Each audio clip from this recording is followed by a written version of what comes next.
जय श्री कृष्ण, जय श्री राधे। स्वागत है आपका अपने चैनल हरि का पंचांग में। आज आप श्रवण करेंगे मार्गशीर्ष महात्म के तीसरे अध्याय का। दूसरे अध्याय में आपने श्रवण किया कि कैसे मार्गशीर्ष मास में स्नान करना चाहिए। स्नान करने की विधि का वर्णन दूसरे अध्याय में किया गया था। इस अध्याय में शंख आदि के चिन्ह अंकित करना बताया गया है कि शरीर पर यदि पुंड्र चिन्ह बनाए जाएंगे तो विष्णु जी और कृष्ण जी कैसे प्रसन्न होंगे। आइए आरंभ करते हैं मार्गशीर्ष महात्म का तीसरा अध्याय। ब्रह्मा जी ने श्री भगवान से कहा, हे केशव, मुझे समझाओ कि पुंड्र कितने प्रकार के होते हैं। मुझे पुंड्रों के बारे में सुनने की बड़ी जिज्ञासा है। श्री भगवान ने कहा, सुनो हे पुत्र, मैं सुनाऊंगा। पुंड्रों को 3 प्रकार का बताया गया है। तुलसी के पौधे की जड़ की मिट्टी से चिन्हित गोपी चंदन, जिसे द्वारका से पीले रंग की मिट्टी होती है, उसे गोपी चंदन कहते हैं। और हरि कंदन पीले चंदन के साथ इन पुंड्रों को बुद्धिमान भक्तों द्वारा चिन्हित किया जाना चाहिए। यदि कोई भक्त व्यक्ति तुलसी के पौधे की जड़ से मिट्टी लेकर उर्ध पुंड्र बनाता है तो हरि इससे प्रसन्न होते हैं। अब मैं आपसे गोपी चंदन की महिमा के बारे में बात करूंगा। यदि कोई मनुष्य द्वारका से आई मिट्टी को हाथ में लेकर ऊर्ध्वाधर पुंड्र के रूप में अपने माथे पर लगाता है तो उसके पवित्र संस्कारों का मूल्य करोड़ गुना बढ़ जाता है। यदि वह निर्धारित विधि से पवित्र संस्कार करने में विफल रहता है, या यदि मंत्रों का उच्चारण नहीं किया जाता है, या यदि उसे इसमें विश्वास नहीं है, या संस्कार समय पर नहीं किया जाता है, तो भी वह हमेशा पवित्र संस्कार का लाभ प्राप्त कर सकता है, बशर्ते वह अपने माथे पर गोपी चंदन लगाते हैं। यदि कोई ब्राह्मण प्रतिदिन अपने माथे पर गोपी चंदन के साथ पुंड्र का पवित्र चिन्ह धारण करता है, चाहे रात हो या दिन, उसे वह लाभ प्राप्त होता है जो सूर्य ग्रहण के दौरान कुरु जंगल में या माघ के दौरान प्रयाग में स्नान करने से प्राप्त होता है। इससे भी अधिक वह मेरे घर में एक देव की तरह रहता है। श्री सहित मैं हमेशा उस घर में कंस के हत्यारे के रूप में रहता हूँ जिसमें गोपी चंदन होता है, बशर्ते कि आदमी इसे भक्तिपूर्वक अपने माथे पर लगाए। यदि कोई मनुष्य द्वारका से उत्पन्न हुई मिट्टी को सदैव अपने माथे पर धारण करता है, वह मिट्टी जो बहुत पवित्र है और कली के सभी पापों को दूर करने वाली है और मेरे मंत्र से प्रेरित है, तो यम उसे नहीं देखेगा, भले ही उसका पेट भर जाए पापों से। प्रिय पुत्र, यदि कोई गायों और बच्चों, यहाँ तक कि ब्राह्मणों का हत्यारा भी हो, तो वह मेरे कमलापति भगवान के लोक में जाता है। यदि मृत्यु के समय उसके शरीर, माथा, भुजाएं, छाती और सिर पर गोपी चंदन का निशान हो। हे प्रिय पुत्र, जिसके माथे पर गोपी चंदन का चिन्ह है, उसे दुष्ट आत्माएं परेशान नहीं करती हैं और ना ही राक्षस, यक्ष, पिशाच, सांप और भूतों और पिशाचों के समूह उसे पीड़ा पहुंचाते हैं। मेरी शक्ति से उस पर उनका कोई प्रभाव नहीं पड़ता। यदि किसी व्यक्ति के माथे पर सीधा और सौम्य ऊर्ध्व पुंड्र दिखाई दे तो वह निसंदेह पवित्र आत्मा है। भले ही वह चांडाल हो, वह सम्मान के योग्य है। पवित्रता से रहित कोई पापी व्यक्ति बिना स्नान किए ही पवित्र कर्म कर सकता है, लेकिन क्या उसे गोपी चंदन के साथ संपर्क करना चाहिए? वह तुरंत पवित्र हो जाता है। एक मनुष्य अशुद्ध हो सकता है, वह कदाचार का दोषी हो सकता है उसने कई बड़े पाप किए हों, परंतु यदि उस पर ऊर्ध्व पुंड्र का चिन्ह अंकित हो तो वह सदैव शुद्ध और स्वच्छ रहेगा। मुझे प्रसन्न करने के लिए या शुभता के लिए, अपनी रक्षा के लिए, हे चतुर्मुखी, मेरे भक्त को हमेशा मेरी पूजा या होम के समय सांसारिक अस्तित्व का नाश करने वाला अर्धवा पुंड्र रखना चाहिए, चाहे वह शाम या सुबह के समय किया जाता हो। उसके मन में पवित्रता और एकाग्रता होनी चाहिए। यदि ऊर्ध्व पुंड्र चिन्ह वाला मनुष्य कहीं भी मर जाए तो वह हवाई रथ पर सवार होकर मेरे लोक में जाएगा। भले ही वह चांडाल हो, फिर भी वह मेरी दुनिया में सम्मानित है। जब अर्धपुंड चिन्ह वाला मनुष्य किसी व्यक्ति द्वारा दिया गया भोजन ग्रहण करता है तो मैं उस व्यक्ति की 20 पीढ़ियों को नरक से मुक्ति दिला देता हूँ। हे अत्यंत भाग्यशाली, जो व्यक्ति दर्पण या पानी में देखता है और ध्यानपूर्वक अर्धपुंड्र चिन्ह लगाता है, उसे सबसे बड़ा लक्ष्य प्राप्त होता है। गोपी चंदन को अलग अलग उंगलियों से लगाने से लाभ होता है। अनामिका उंगली को शांति प्रदान करने वाली कहा गया है। मध्यमा उंगली दीर्घायु के लिए अनुकूल होगी। अंगूठे को पोषण प्रदान करने वाला कहा जाता है। तर्जनी उंगली से मोक्ष की प्राप्ति होती है। यदि कोई व्यक्ति किसी वैष्णव को गोपी चंदन का एक टुकड़ा देता है तो उसके परिवार की 108 पीढ़ियों का उद्धार हो जाता है। यज्ञ, दान, तपस्या, होम, वेदों का अध्ययन, जटाओं को जल से तर्पण, ये सभी निष्फल हो जाते हैं यदि इन्हें ऊर्ध्वाधर पुंड्र चिन्ह के बिना किया जाए। यदि किसी मनुष्य का शरीर अर्ध्वा पुंड्र से रहित है तो मैं उसका मुख कभी नहीं देखूंगा, क्योंकि वह शमशान के समान है। ऊर्ध्व पुंड्र चिन्ह अवश्य लगाना चाहिए। इसके अलावा विष्णु की कृपा प्राप्त करने के लिए उसके पास मछली, कछुआ आदि जो विष्णु जी के अवतार हैं, उनकी छाप होनी चाहिए। यह महाविष्णु को अत्यधिक प्रसन्न करता है। यदि कलयुग के समय कोई मनुष्य मेरे नगर से निकली मिट्टी लेकर अपने शरीर पर मछली और कछुए की छाप बनाता है तो हे देवों में श्रेष्ठ, जान लो कि मैंने उसके शरीर में प्रवेश कर लिया है। उनमें और मुझ में कोई अंतर नहीं है। कल्याण की इच्छा रखने वाले को यह अवश्य करना चाहिए। यदि किसी मनुष्य के शरीर पर मेरे अवतारों के चिन्ह दिखाई दें तो उसे मनुष्य नहीं समझना चाहिए। निश्चय ही वह मेरा शरीर है। कलयुग में उस देहधारी आत्मा का पाप पुण्य कर्म बन जाता है जिसके शरीर पर मेरे हथियार खींचे हुए दिखाई देते हैं। जो दोनों चिन्हों अर्थात मछली और कछुए के चिन्ह से चिन्हित होता है, उसके शरीर में मेरा तेज समाहित हो जाता है। जिसके शरीर पर शंख, कमल, गदा, चक्र, फाश और कछुआ ये सभी अंकित हैं, वह अपने गुणों को बढ़ाता है और सैकड़ों जन्मों के दौरान अर्जित पापों को नष्ट कर देता है। यम उस व्यक्ति को क्या नुकसान पहुंचा सकता है जिसके शरीर पर हमेशा नारायण के हथियार अंकित रहते हैं, भले ही उसने करोड़ों पाप किए हों। यदि प्रतिदिन दाहिनी भुजा पर शंख का चिन्ह अंकित किया जाए तो उसे करोड़ों जन्मों तक शंख उद्धार तीर्थ में निवास करने वाले को जो लाभ मिलता है वह प्राप्त होता है। उसे बताए गए लाभ की प्राप्ति होती है। यदि शंख के ऊपर कमल का चिन्ह अंकित हो तो व्यक्ति को पुष्कर में कमलनयन भगवान के दर्शन से मिलने वाले लाभ का करोड़ गुना लाभ प्राप्त होता है।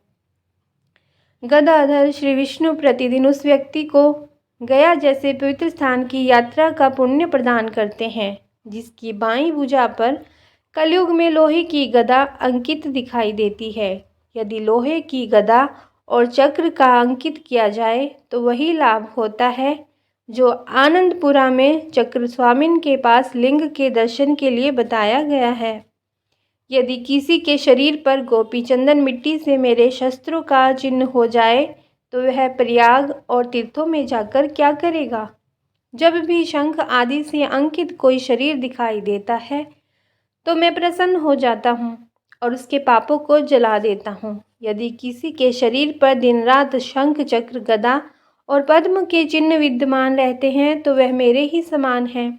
कलयुग में यदि कोई स्वयं को नारायण के अस्त्र शस्त्रों से अंकित कर लेता है और फिर कोई पुण्य कर्म करता है तो वह मेरु के समान हो जाता है। इसमें कोई संदेह नहीं है। हे पुत्र, यदि किसी पर शंख शस्त्र अंकित हैं और वह श्राद्ध करता है तो पितरों को जो कुछ अर्पित किया जाता है उसका अक्षय लाभ होता है। श्राद्ध की विधि में कमी होने पर भी वह उत्तम और पूर्ण हो जाता है। जिस प्रकार वायु के जोर से चलने पर आग लकड़ी को जला देती है, उसी प्रकार मेरे हथियार पाप देखकर उन्हें जला देते हैं। विशेषकर कलयुग में जो सोने या चांदी की मुहर धारण करता है, मेरे 8 अक्षरों वाले नाम अर्थात ओम नारायणाय नमः और शंख तथा मेरे अन्य हथियारों से अंकित मेरे आदर्श भक्त प्रहलाद के बराबर माना जाना चाहिए, अन्यथा वह मुझे प्रिय नहीं है। वह ब्राह्मण जिसके पास नारायण की मुहर है, जिसके शरीर पर शंख आदि अंकित है, जिसके पास धात्री फल या तुलसी की टहनियों से बनी माला है, जिसने 12 अक्षर वाले मंत्र का जाप किया है, जिसके शरीर पर हथियार अंकित हैं, मेरे बराबर है। वह एक वैष्णव है। यदि कोई ब्राह्मण जिसके शरीर पर शंख अंकित है किसी व्यक्ति के घर में भोजन करता है, तो हे मेरे पुत्र, मैं भी उसके पितरों के साथ उसका भोजन खाता हूँ। यदि कोई कृष्ण के शस्त्रों से अंकित व्यक्ति को देखकर उसका सम्मान नहीं करता है, तो 12 वर्षों के दौरान अर्जित उसकी योग्यता राक्षस बाशकल के वंशज को मिल जाएगी। यदि कृष्ण के शस्त्रों से अंकित कोई व्यक्ति शमशान में मर जाता है, तो हे सम्मानदाता, उसका लक्ष्य वही है जो प्रयाग में मरने वाले के लिए घोषित किया गया है। कलयुग में यदि किसी का शरीर हमेशा मेरे हथियारों से अलंकृत रहता है, तो वासव सहित देवता उसका सहारा लेते हैं। यदि कोई मनुष्य मेरे शस्त्रों से चिन्हित होकर मेरी पूजा करता है, तो मैं सदैव उसके हजारों अपराधों को दूर कर देता हूँ। यदि कोई मनुष्य मेरे हथियारों से अच्छी तरह से चिन्हित लकड़ी की मोहर बनाता है और उसकी छाप अपने शरीर पर लगाता है, तो उसके बराबर कोई दूसरा वैष्णव नहीं है। यदि किसी व्यक्ति के हाथ में अष्टाक्षर नाम मंत्र के साथ शंख अंकित धातु की मोहर हो, कमल आदि से उनकी पूजा सुरों और असुरों द्वारा की जाती है। नारायण की मोहर पहले प्रहलाद द्वारा अपने हाथ में पहनी जाती थी। ध्रुव, शुक, मधाती, अम्बरीश और मार्कंडे और अन्य ब्राह्मणों द्वारा पहनी जाती थी। हे सम्मान देने वाले, उन्होंने शंख और अन्य हथियारों से अपने शरीर को अंकित करके मुझे प्रसन्न किया है और महान वांछित पुरस्कार उन्हें प्राप्त हुआ है। मैं उस व्यक्ति के शरीर में रहता हूँ जो गोपी चंदन मिट्टी से अंकित है और शंख चक्र कमल आदि से अंकित है। बुद्धिमान भक्त को सोना, चांदी, तांबा, बेल, धातु या लोहे का चक्र बनवाकर धारण करना चाहिए। इसमें 12 तीलियां और 6 कोण होने चाहिए। इसे 3 तहों से अलंकृत किया जाना चाहिए। चतुर्भक्त को सुदर्शन चक्र ऐसे बनाना चाहिए। शंख चक्र और लोह गदा को सदैव पवित्र धागे की तरह पहनना चाहिए। विशेषकर ब्राह्मणों द्वारा और उससे भी अधिक विशेषकर वैष्णवों द्वारा। जैसे जनेऊ या जटा है, वैसे ही छाप सहित चक्र भी है। चक्र और छाप से रहित ब्राह्मण का उसके द्वारा किया गया सब कुछ व्यर्थ होगा। वेद सदैव यह घोषणा करते हैं कि मेरे चक्र से अंकित शरीर पवित्र है। चक्र से अंकित व्यक्ति को हव्य और काव्य अर्पित करना चाहिए। मेरे चक्र से अंकित मैल का कोट देवों या दानवों द्वारा तोड़ा या छेदा नहीं जा सकता। वह सभी जीवित प्राणियों, शत्रुओं और राक्षसों के लिए भी अदृश्य है। यदि किसी के शरीर पर मेरे चक्र से अंकित ताबीज रहेगा, तो उसे या उसके घर, पुत्रों तथा अन्य लोगों को कोई अशुभ घटना नहीं होगी। जो वेदों को जानते हैं, वे जानते हैं कि एक ब्राह्मण को अपनी दाहिनी भुजा पर सुदर्शन और बाईं भुजा पर शंख धारण करना चाहिए। भिन्न भिन्न अस्त्र शस्त्रों को पृथक पृथक अपने अपने मंत्रों से पवित्र करके स्थापित किया जाए। लोहे की गदा को माथे पर धारण करना है। सिर पर धनुष है और बाण छाती के बीच में नंद का यानी कि तलवार, दोनों भुजाओं में शंख और चक्र। व्यक्ति को हमेशा चक्र आदि धारण करना चाहिए। उन्हें पहनने के बाद उत्कृष्ट ब्राह्मण इस प्रकार कहेंगे, मेरे पास जो भी पुत्र, मित्र, पत्नी आदि हैं, वह मेरे शरीर सहित विष्णु की संतुष्टि के लिए समर्पित हैं। इसके बाद उसे अपना सारा जीवन अपनी जाति और अवस्था के कर्तव्यों का ईमानदारी से पालन करते हुए जीना चाहिए। मेरी अटल भक्ति से वह सदैव अपनी अभीष्ट वस्तु प्राप्त करेगा। शंख और चक्र से अंकित मनुष्य को देखकर निंदा करने वाले अधम पुरुषों के मुख को देखकर सूर्य की ओर देखना चाहिए। उसे श्री कृष्ण का नाम भी लेना चाहिए, नहीं तो पवित्र नहीं बनते। जय श्री कृष्णा, जय श्री राधे। तो यह आपने आनंद लिया मार्गशीर्ष मास महात्म के तीसरे अध्याय का। अब जानना चाहते होंगे त्रिपुंड्र किसे कहते हैं। यह एक प्रकार का तिलक है। त्रिपुंड्र माथे पर एक चिन्ह है, यानी कि एक प्रकार का तिलक है। शैव संप्रदाय के लोग बीच में इसमें माथे पर पवित्र राख की 3 क्षैतिज समांतर रेखाएं बनाते हैं। ये राख से बनाते हैं और 3 रेखाएं होती हैं। इनके बीच में रिक्त स्थान भी होना चाहिए, वही इसमें बताया गया है। वैष्णव संप्रदाय के लोग माथे पर ऊर्ध्वाधर 3 पंक्ति वाले निशान के लिए गोपी चंदन, तुलसी या हरी कंदना की जड़ों से मिट्टी का उपयोग करते हैं। सारी प्रक्रिया इस अध्याय में आपने श्रवण की है, जो कि इसमें वर्णित थी। आइए आनंद लेते हैं श्री हरि की कथा का, मेरे श्री भक्त वत्सल प्रभु की कथा का। भक्तों की भगवान की अंतिम छोर तक रक्षा करते हैं, इसका जीता जागता उदाहरण महाभारत के समय में देखने को मिलता है, जब कौरव परिवार के भीष्म और दुर्योधन सिर्फ 2 ही बड़े योद्धा रणभूमि में रह जाते हैं।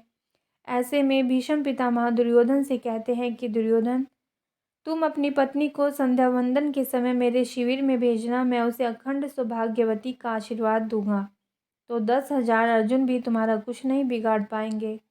युगों युगों तक चाहे युद्ध करते रहें, लेकिन तुम्हें पराजित नहीं कर पाएंगे। ना जाने कहाँ से भगवान मुरली मनोहर को यह बात पता चल गई। संध्या काल हुई तो वे द्रौपदी के पास दौड़कर पहुँचे और कहा, द्रौपदी तुरंत मेरे साथ चलो और भीष्म पितामह से प्रणाम करके सौभाग्यवती का वरदान लेना। एक बात ध्यान रखना, 5 बार प्रणाम करना है तुम्हें। द्वारकाधीश ने देखा कि शिविर के बाहर द्रौपदी ने अपनी चरण पादुका खोली हैं। कोई कौरव दल का व्यक्ति इन चरण पादुकाओं को न देख ले, इसीलिए उन्होंने चरण पादुका उठाई और अपने बगल में दबाकर एक पेड़ की ओट ले ली। भीष्म अपने शिविर में संध्या वंदन करके ओम शांति का पाठ कर रहे थे। जैसे ही पाठ खत्म हुआ, द्रौपदी ने चरण छूकर कहा कि दादा प्रणाम करती हूँ। भीष्म पितामह ने सोचा कि दुर्योधन की पत्नी आई है, तो उन्होंने आंखें बंद किए हुए ही कहा कि अखंड सौभाग्यवती भव। द्रौपदी ने एक दूसरी बार कहा कि पितामह प्रणाम करती हूँ। भीष्म पितामह ने कहा, बेटा सौभाग्यवती भव। पांचाली ने तीसरी बार कहा, प्रणाम दादा।